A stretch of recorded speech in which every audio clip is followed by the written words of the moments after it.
sampai akhir.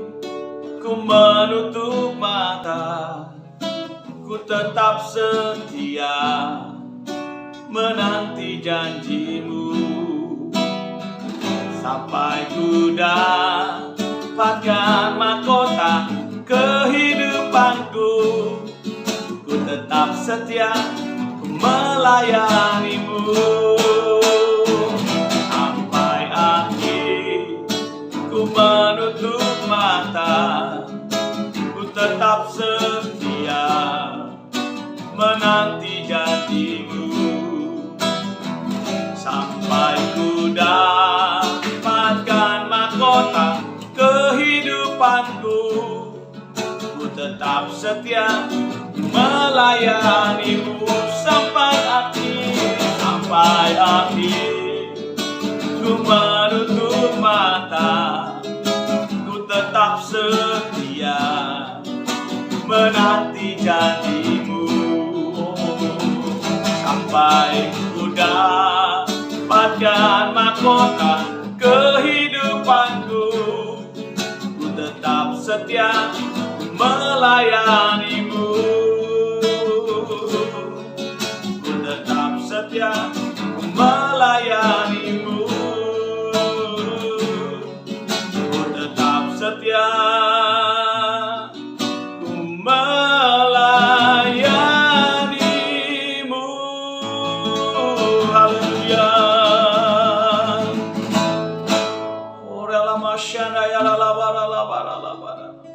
Terima kasih Bapak, pagi ini di Sahabat Shalom, di tuntunan sepekan ini kami boleh hadir lagi Tuhan. Dan terima kasih buat anugerah-Mu selama sepekan ini. Gereja-Mu setia, gereja-Mu militan, dan berdoa gereja-Mu mengalami keberkenanan di hadapan-Mu ya Tuhan. Terima kasih. Meminta pimpinan penyertaan hamba-Mu menyampaikan pesan-pesan Tuhan. Sederhana namun hamba percaya ini dapat kami praktekkan. Terpujilah nama Bapa di dalam nama Tuhan Yesus Kristus. Semua kita yang siap menyambut tuntunan sepekan dikatakan amin. Tepuk tangan buat Tuhan. Haleluya, haleluya. Shalom, shalom. Puji Tuhan. Udah dahsyat ya. Sampai hari ini kita sudah masuk di hari yang ke-6 di tanggal 3 September 2022. Sebagaimana saudara tahu di rencana kita bahwa mulai September hari Sabtu khusus Sahabat Shalom kita akan adakan hybrid, yaitu online dan onsite. Jadi kalau Senin sampai Jumat online lewat via Zoom dan live streaming, juga siaran tunda di YouTube ya. Tetapi nanti mulai minggu depan setiap Sabtunya akan ada hybrid lagi. Jadi Sabtu depan tanggal berapa ya nanti kita hitungin. Jadi Senin sampai Jumat kita tetap online itu Zoom maupun live streaming ya. Juga kalau Sabtunya hybrid, ada onsite di gereja dan akan online juga tetap ada. Haleluya, sehingga akan menjangkau banyak tempat, luar kota, bahkan luar negeri, bahkan beda benua bisa terjangkau. Haleluya, kan saya percaya ini akan terjadi. Nah saudara, ini adalah hari yang ke-6, hari dimana kita mengakhiri sepekan. Kita berdoa di rumah doa masing-masing di rumah kita. Tema sepekan ini adalah tentang rumah Bapa. Memang seperti saya katakan di hari Senin lalu bahwa orang identikan ini dengan khotbah penghiburan karena ada yang meninggal begitu ya. Tapi sebenarnya ini adalah rahasia besarnya Tuhan. Bahkan di dalam kitab Wahyu dikatakan kamu akan menjadi soko guru di rumah Tuhan. Di pelataran Tuhan kamu akan tertanam dan tidak akan tercabut lagi. Dan Tuhan akan menjadi Bapamu dan kamu akan menjadi anak-anaknya Tuhan. Karena di dalam Malaikat 4 itu kerinduan Bapa, kembalikan hati bapak-bapak kepada anak-anaknya dan hati anak-anak kepada bapak-bapaknya. Nah saudara, di pertemuan hari ini di Sahabat Shalom ini di 3 September ini saya percaya makin bergairah kita sama Bapa di surga karena kasihnya tanpa batas. Kasihnya tercurah buat kita bukan hanya nanti setelah kita meninggal, tapi sebelum itu, sekarang ini kita sedang ada dalam proses dibentuk menjadi serupa Kristus, menjadi rumah kediaman Allah. Tadi mana saya katakan di hari Kamis ya, saya bicara bahwa di mana ada Yesus, di situ ada kemerdekaan. Di mana ada Yesus, di situ kerajaan Allah ada. Di mana ada Yesus, rumah Bapa ada di situ. Bisa amin saudara. Yang kedua, saudara, hari Jumat kemarin kita bicara, saya, saudara, adalah rumah kediamannya Allah. Tidak tahukah kamu bahwa tubuhku ini adalah bait Roh Kudus? Nah, di ibadah atau pertemuan tuntunan yang ke-6 ini hari ini, saya menyimpulkan dari 5 hari, Senin, Selasa, Rabu, Kamis, tentang kuasa, potensi apa di dalam rumah Bapa yang dapat kita terima hari-hari ini. Sampai kita tahu siapa rumah Bapa itu, di mana rumah Bapa itu, kita sudah tahu sekarang. Bukan sorga dalam tanda petik tempat, bukan di neraka, tapi dimanapun ada Yesus, disitulah Bapa ada. Dan rumahnya, hadiratnya, kerajaannya ada di situ. Bisa bilang amin. Haleluya. Nah, lanjutnya sekarang kesimpulannya bagaimana nih? Di hari ke-6, tentu nih saya sangat bergairah, saudara. Mau ngomong panjang lebar, tetapi saya tahu mau sederhanain yang gampang kita mengerti. Sekarang pertanyaannya, bahwa sebenarnya rumah itu dapat menjadi menciut. Dulu pernah ada hamba Tuhan memiliki penglihatan tentang rumah di sorga, ada yang bagus, ada yang sederhana dari kayu, ada dari emas dan sebagainya.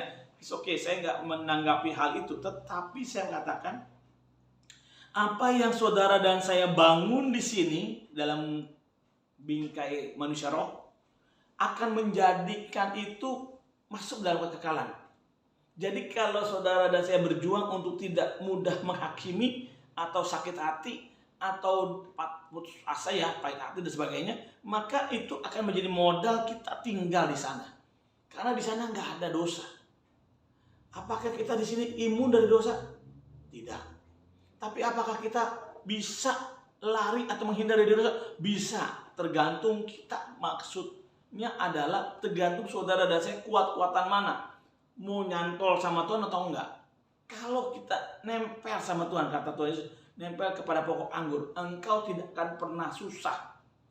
Yes, dalam tanda petik maksud gini, dalam pemikiran tentang susahnya karena keadaan resesi yang orang alami, ya kita juga ngalamin, tetapi responnya beda.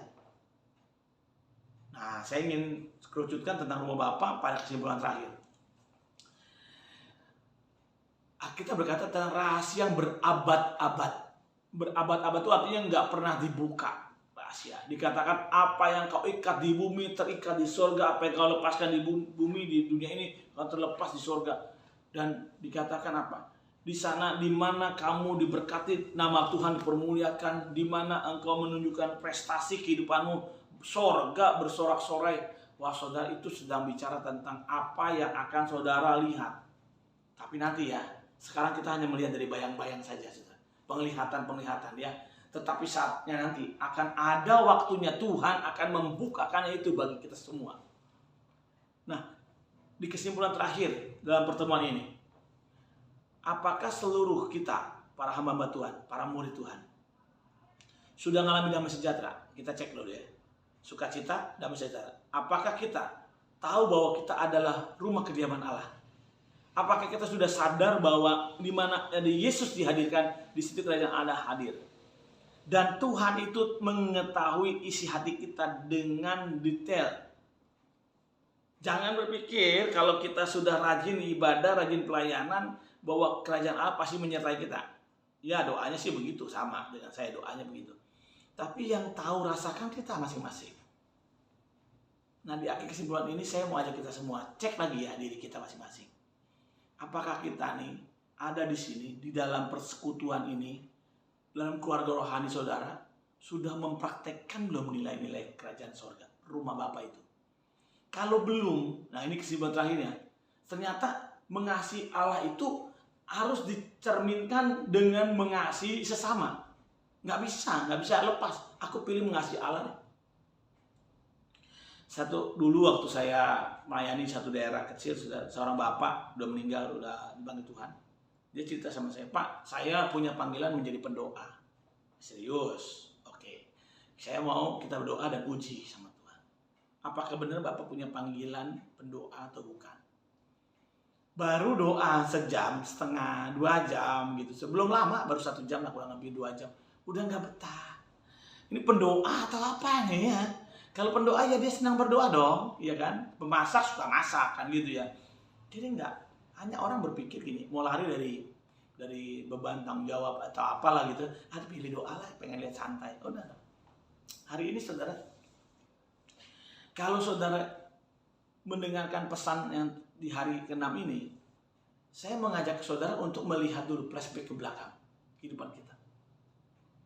Saya coba nih tuangin pelan-pelan aja. Saya kadang-kadang juga, ya kurang sedikit lagi nih. Saya mau ngomong sesuatu yang Tuhan taruh, saya lupa, kelewat. Karena banyak yang sebenarnya Tuhan ingin curahkan buat kita semua. Tapi paling nggak begini deh. Yesus berkata kepada Petrus, apakah engkau mengasihi aku? Iya dong Tuhan, aku mengasihimu. Tuhan itu apa? Gembalakanlah domba-domba. Itu bukan pesan karena Petrus akan jadi gembala jemaat. Bukan. Petrus itu mewakili gereja, saudara. Petrus itu mewakili kita, saudara. Setiap kita harus menggembalakan. Kok gitu kan ke sekolah teologi ya? Kan sebuah pendeta. Oh, menggembalakan itu bukan tugas pendeta. Tugas panggilan orang percaya. Petrus itu adalah representasi gereja. Ingat nggak, saudara? Waktu Petrus jadi ngomong panjang gitu, agak panjang dikit. Petrus waktu ditanya, bukan Petrus sebenarnya, para murid ditanya sama Tuhan Yesus begini. Kamu dengar nggak orang tentang aku siapa? Oh iya, kamu adalah Nabi, kamu Elia, kamu adalah Mesias, kamu adalah apa-apa gitu ya, Nabi yang akan datang. Tiba-tiba Yesus berkata, menurut kamu sendiri, aku ini siapa? Pada diam. Nah Petrus nyeletuk tuh. Kamu adalah Mesias, anak Allah yang maha tinggi. Wah dahsyat, semua tepuk tangan. Weh hebat tuh Petrus. Ide dari mana tuh? Petrus, Yesus pun bilang begini. Luar biasa. Bukan kamu yang mengatakannya, tapi Bapakku yang di surga mengatakannya. Dikatakan begini, Petrus, di atas pernyataan ini, aku akan membangun jemaatku. Pernyataan yang tadi itu, engkau adalah Mesias Allah. Jadi Petrus itu adalah representasi gereja. Gereja itu bukan gedung, tetapi pribadi-pribadi kita. Nah, waktu gereja bertemu satu sama lain namanya komunitas. Kalau kita sebutnya community of love ya. Nah, perhatiin ya, waktu gereja dipanggil dalam panggilan ilahi, gereja itu harus menggenapi janjinya. Yaitu apa? Menggembalakan domba-domba. Jadi kalau kita dibilang mengasihi Tuhan, pengen tahu ya mengasihi Tuhan, harus menggembalakan domba-domba. Nah, rumah Bapak itu bicara tentang satu tempat di mana kita membangun manusia roh. Manusia rohani, keluarga ilahi. Manusia rohani, keluarga ilahi. Saya ajak saudara memahami ini pelan-pelan ya saudara. Saya sendiri kadang-kadang ada banyak orang cuma datang ibadah. Saya udah ke gereja Pak. Satu kelompok saya melayani beberapa waktu, kami ya, bukan saya sendiri sih. Mereka berkata ada yang saya udah ke gereja sana, saya sudah ke gereja sini, saya sudah ke situ. Saya lihat oke, good, bagus. Bagaimana? Banyak perubahan? Dilihat nggak ada perubahan. Yang melakukan ini masih lakukan, misalnya merokok, minum-minum, apapun masih dilakukan. Saya katakan, oh ya saya memahami, saudara. Sebagai hamba Tuhan saya juga harus memahami, dan kita sebagai anak Tuhan harus memahami bahwa banyak orang digerejakan tapi tidak dimuridkan. Saya percaya cepat atau lambat kalau dimuridkan dia pasti berubah. Nggak perlu saya, nggak perlu kita akan rubah dia, tapi Roh Kudus dalam hatinya akan mengubah dia. Amin nggak? Nah karena itu saya ingin ajak saudara mempraktikkan nilai-nilai ini, saudara. Bahwa rumah Bapak itu bicara tentang keluarga rohani. Yes, di keluarga rohani kan nggak semuanya cakep-cakep semua, keren-keren semua. Ada yang nyebelin juga, ada. Tetapi apa respon kita? Apakah kita mau menghakimi saudara kita? Berarti engkau nggak mengasihi Tuhan, karena engkau nggak gembalin mereka. Pagi ini saya kayaknya agak panjang untuk ngomong ini, saudara. Saya sedih kalau di gereja banyak perselisihan, banyak persaingan yang tidak sehat. Dalam arti persaingan apa? Nggak perlu dipersaingkan. Nah sedikit saya sisipin dia pesan ini, saudara. Di gereja ini saudara nggak boleh bersifat membantu. Saya mohon maaf, saya berapa kali saya bilang ada satu orang datang, Pak, saya mau bantu pelayanan di sini, Pak. Aduh, saya minta maaf. Kadang orang bisa tersinggung dengan kata-kata saya. Oh, sorry. Saya tidak perlu bantuan. Bukan saya nggak perlu bantuan karena udah kebanyakan orang, bukan. Tetapi begini saudara cara berpikir. Lihat ini.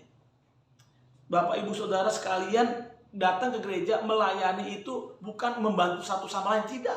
Tapi kita masing-masing mengerjakan tugas tanggung jawab kita yang diberikan Tuhan kepada kita, panggilan kita. Jadi kita ini tidak ada bersaing. Karena masing-masing kita berbeda-beda panggilannya, nggak ada bersaing. Makanya kalau ada persaingan saya sedih banget. Apalagi gereja pecah karena alasannya beda visi lah. Padahal pengen cari kekuasaan, beda visi lah. Padahal ingin jadi yang nomor satu. Saya sedih saudara. Saya sedih banget. Dan saya doa, saudara, kita nggak ada yang begitu sih. Di keluarga rohani, yes, banyak yang berbeda-beda.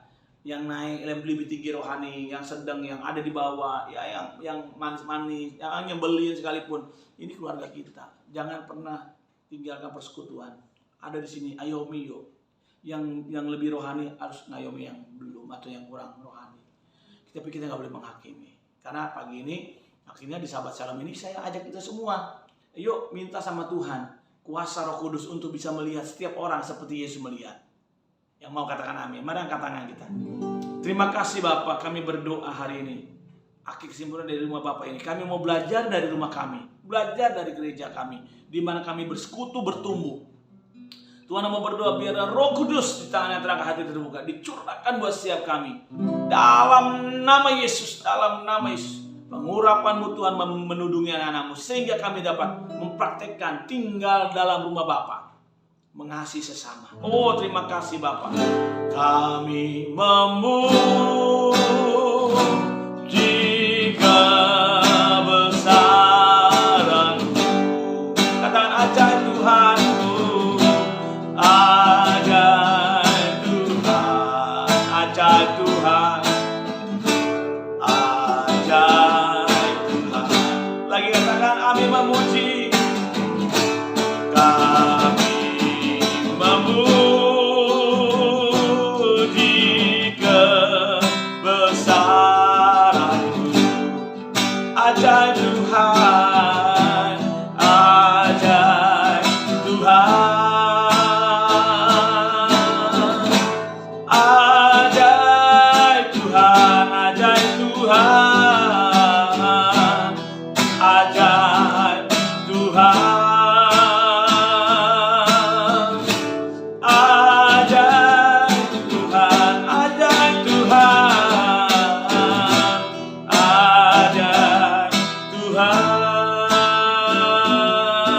Yesus, ajaib Yesus. Haleluya, haleluya. Sekarang gereja kita angkat tangan kita dan di berkat sahabat ini kita mau terima respon ini dimanapun engkau mengikutinya. Respon yang berkat sahabat ini. Tuhan memberkati dan melindungi engkau. Tuhan menyinari engkau dengan wajahnya dan memberi kau kasih karunia. Tuhan menghadapkan wajahnya kepadamu dan memberi kau damai sejahtera. Terimalah dengan bersukacita segala berkat berlimpah-limpah-limpah. Berkat dari Bapa di surga, cintanya Tuhan Yesus dan penyertaan Roh Kudus yang manis ini menyertai mulai hari ini, besok, dan sampai selama-lamanya. Semua kita berkat percaya, katakan amin. Jangan lupa besok minggu depan atau Senin depan tanggal 5 kita mulai rumah doa pagi lagi ya, di Zoom dulu, online dulu ya. Sabtunya kita hybrid. Tapi jangan lupa besok ibadah ya hari Minggu ya. Tuhan Yesus memberkati. Shalom. Haleluya.